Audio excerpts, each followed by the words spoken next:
When Karl Marx envisioned socialism, it was merely seen as a stage of tyrannical dictatorship that would naturally collapse to bring about the stage of communism. At the time of Marx, there were not yet any socialist or communist countries. Socialism was merely seen as a stage of state capitalism, where the state seizes control of all means of production in order to more rapidly achieve the communist goals of cultural, social, and moral desolation. Since communism was the goal, socialist dictators have historically always used their powers to attack and destroy the old values of each society.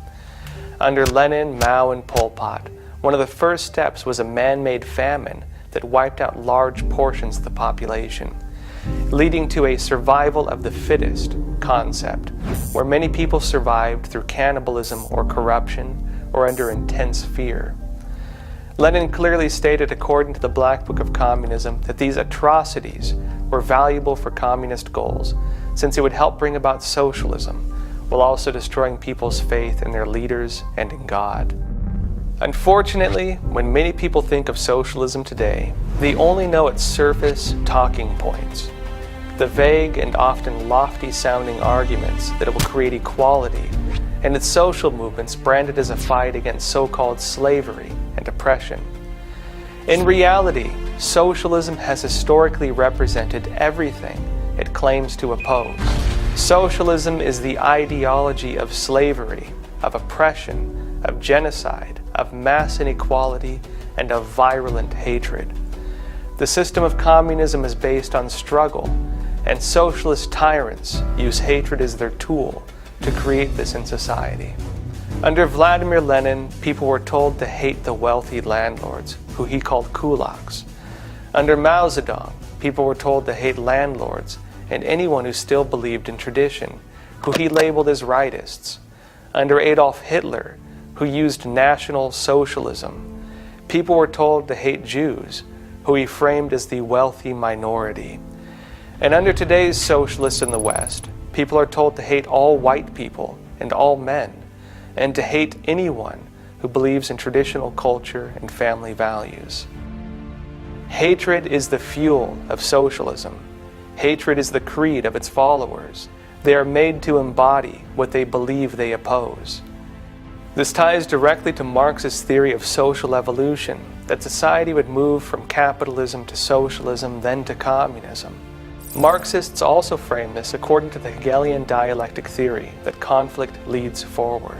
By fomenting conflict and hatred in society and between various groups of people, socialist tyrants use the social Darwinist theory of survival of the fittest, believing that conflict more rapidly advances society towards the goals of communist desolation. This is what they call progress.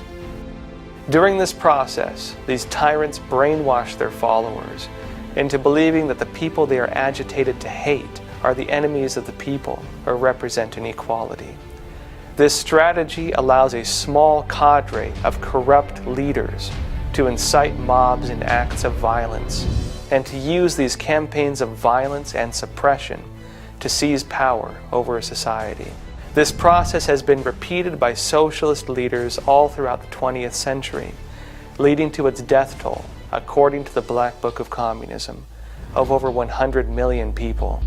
Socialist dictators use and sometimes even create the ills and hardships of society, then use these ills and hardships as tools onto which they latch social policies. These policies are then used to drive society along the progress towards communism. And the social ills they've latched these policies onto are used as the defensive tools which allow them to attack anyone who question the policies.